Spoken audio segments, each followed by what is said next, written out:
अस्सलाम वालेकुम स्टूडेंट्स। आज का हमारा टॉपिक है नॉन कॉन्टैक्ट फोर्सेस और आई थिंक ये हमारा इस चैप्टर का लास्ट टॉपिक है। नहीं बल्कि इसके बाद एक्शन एंड रिएक्शन फोर्सेस भी है, तो उसको भी इसके साथ ही डिस्कस कर लेंगे। छोटा सा टॉपिक है। Non contact forces, some forces do not involve physical contact between objects on which they act. कुछ फोर्सेस जो हैं ये इन्वॉल्व नहीं करती फिजिकल कॉन्टैक्ट किसी भी ऑब्जेक्ट के दरमियान ताकि वो मूव कर सकें या एक्ट कर सकें। They act through the space between them. तो वो कैसे एक्ट करेंगे? उनके दरमियान जो स्पेस है उसके ज़रिए वो एक्ट करेंगे। Such forces are called non contact forces, और ऐसी फोर्सेस को हम नॉन कॉन्टैक्ट फोर्सेस बोलते हैं। इसको आप हाईलाइट कर लें। Examples of non contact forces, magnetic force, जैसे दो मैग्नेट्स को हम थोड़े फासले पे रखें तो उनके अंदर कोई कॉन्टैक्ट नहीं हो रहा है, ठीक है।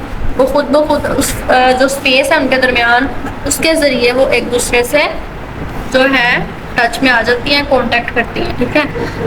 इलेक्ट्रोस्टैटिक फोर्स जो है, इलेक्ट्रोस्टैटिक फोर्स, ग्रेविटेशनल फोर्स, ये सारी जो है ये नॉन कांटेक्ट फोर्सेस हैं, ठीक है। उसके बाद है एक्शन एंड रिएक्शन फोर्सेस। क्या है? A book placed on a table exert a force equal to the weight of book on the table. एक बुक जो है उसको हमने टेबल पे रखा हुआ है, ठीक है, तो वो टेबल के ऊपर फोर्स एक्सर्ट कर रही है, ठीक है। उसका जो weight equal to the weight of book का जितना वेट है टेबल पे। This force is called action, और इस फोर्स को एक्शन कहते हैं।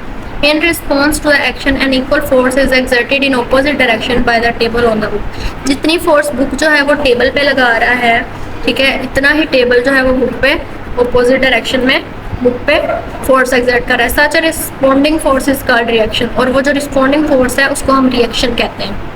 अच्छा, एक्शन और रिएक्शन की एक आपको एग्जांपल देती चलो कि अगर कोई आपके थप्पड़ मारेगा, ठीक है, उसने एक्शन किया और आप बदले में उसके ऊपर थप्पड़ मारोगे तो वो आपका रिएक्शन था, ठीक हो गया।